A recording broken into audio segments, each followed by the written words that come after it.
So, it's no secret at this point that Black Ops 4's perk system is one of the most disliked perk system in COD Zombies history. It was widely controversial, as not only did they remove the 4 original perks, Jug, Quick Revive, Speed Cola, and Double Tap, but they also completely changed the perk system entirely in this game. They tried to change so much so quickly that it was so jarring for people that I feel like a lot of people just didn't know how to react to it. The hate for this perk system was so bad that you literally had people talking shit literally before this game came out about how bad the perk system in the HUD was. And while I can agree that Black Ops 4's perk system definitely does have issues, is it really the worst perk system of all time? Because honestly, and call me crazy, and I might be crazy for saying this, but I don't think Black Ops 4's perk system is honestly the worst thing of all time. Because I actually like the idea of this perk system, giving the player the choice to pick and choose what perks they want before the match begins is way more freedom of customization in my opinion, and I think it's definitely a step up from the original perk system. Don't get me wrong, I don't hate the original perk system, but I was one of those people back in the day where I just wanted something a little bit different from the perk system, as it kind of got a little stale over time. How Black Ops 4's perk system essentially works is it's a preset loadout where you have the option to pick 4 perks before getting into the match, and there's a decent variety of perks you can choose from. And there are a bunch of different perks that you can set depending on the strategy that you're doing. Like if you're camping, you can use Stone Cold Stronghold, which basically gives you a ring around your character, which gives you full armor if you stand in it for long enough. Winter's Wail is also a great perk, not just for camping, but also it's a really great situational perk for if you get into a sticky situation or get stuck in a corner or something. And then you have some perks that seem like they're gimmicks, but they're actually really damn useful. Like the Luna perk is such a good perk for high rounds, especially because this thing can literally give you max ammos, I'm pretty sure.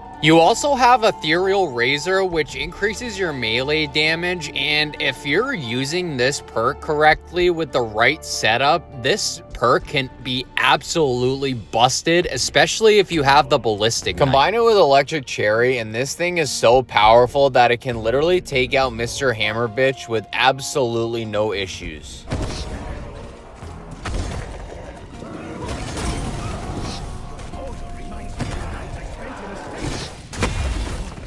And then you have Electric Burst, which pretty much does the same function as Electric Cherry, but it's just under a different name for some reason. You also have 2 different tabs, being the Ether and Chaos storylines, and you can basically change your loadout depending on if you're playing the Ether story or the Chaos story. This is honestly pretty cool. Like, I think the whole idea of being able to have multiple preset loadouts that you already set is pretty cool. That way, it's much easier to be able to change your perks depending on what map you play or what strategy you're doing. I also think it's really cool that they changed the perk machines depending on whether you're playing the Chaos or the Ether storyline. Which, I'm just gonna say that I absolutely love the look of the perk statues from the Chaos storyline. Like, they are so damn cool. They also just make sense to be here, as there's a lot of mythology and shit tied to these perk statues. I feel like the perk statues also just have way more character and personality than the Ether story ones, because I hate to say it, but the perk machines for the Ether storyline are so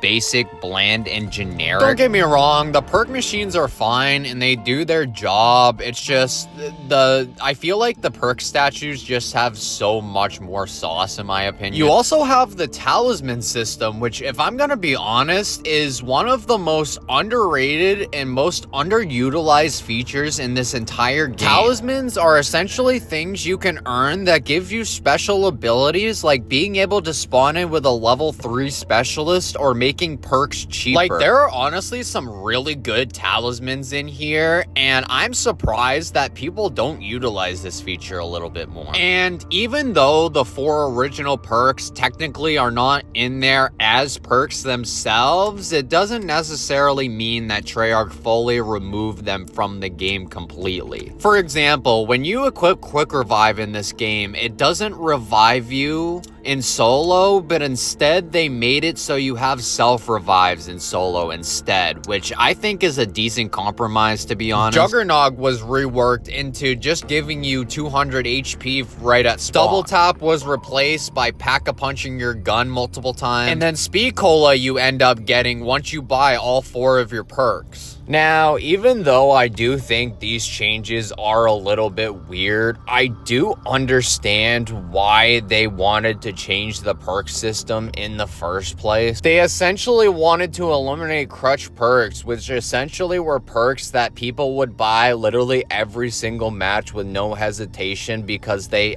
felt like they had to, pretty much. And I agree, it was a real issue where people would literally pick the same 4 perks every single game because you only had 4 perks to choose from. And that's kind of where I wanted to get into my issue with this whole system in general. Because while in theory, I do think it makes sense just to remove the 4 original perks and make them part of your character anyway, since everybody got them every game anyways. But the issue with doing that, in my opinion, is they just created more crutch perks for this game, considering that they kept the 4 perk limit for some reason. This, in my opinion, makes this entire perk system pointless, as you're still only allowed to choose from only 4 perks. So of course you're gonna only pick the same 4 perks every single match that you feel like you absolutely need to. So in turn, they basically tried to fix the issue with crutch perks, but didn't really fix it because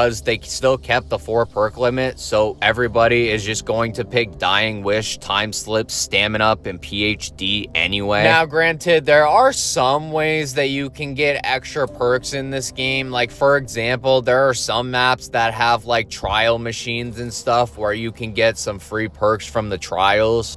They did also add stuff like Perkaholic and Raindrops and stuff to this game too that can also give you some free perks, so I guess it's not too bad, to be honest. But also, for someone who doesn't really have the money to spend on Gobblegums, elixirs are also just so hard to get in this game that you're probably not even going to have very many of them to begin with. So trials and side Easter eggs are really your only options to get extra perks. I will also say that I do find it a little bit annoying, the fact that I can't even change my perks in the middle of the match. Because what if I decide I want to switch up my strategy in the middle of the match and the perks I'm using just doesn't fit the strategy I want to do? I know you can use Secret Sauce and put Secret Sauce in all of the perk slots, but that's not really ideal in my opinion. And while stuff like Perkaholic is nice, it also doesn't give you every single perk in the game, and sometimes it'll give you perks that you literally do not want whatsoever. Like, I understand the point of this perk system. I just think the implementation is a little bit scuffed, in my opinion. I honestly don't even think the solution was to necessarily remove the 4 original perks. All they had to do was literally remove the perk limit. Because the main reason people were going for those 4 original perks is because they were the 4 most important ones, and you can only get 4 perks. Which this, in my opinion, completely destroys the point of changing the perk system in the first place. And it sucks because I think the idea of this perk system is really not bad at all. It's just the implementation that I feel like they just didn't have enough time to fully flesh out this perk system. The menus in this game are also just so confusing because you have so many tabs you can click on and so many, like, it's just, there's so much stuff and it's overwhelming. Black Ops 4 had a really good idea for the perk system that ultimately I feel like I said, I feel like it just wasn't fully fleshed out enough. And with a little bit more tweaks and changes, I feel like this perk system could be a lot better. A lot of people just did not want to give Black Ops 4 enough of a chance because they made way too many changes way too quickly, and I completely understand those people's sentiment. But I would like to know what you guys think of the Black Ops 4 perk system. Do you guys think it's actually a decent system and people are overreacting, or do you think Black Ops 4's perk system is genuinely the worst thing of all time? Let me know in the comments. All right, that's all I got for this video. See ya.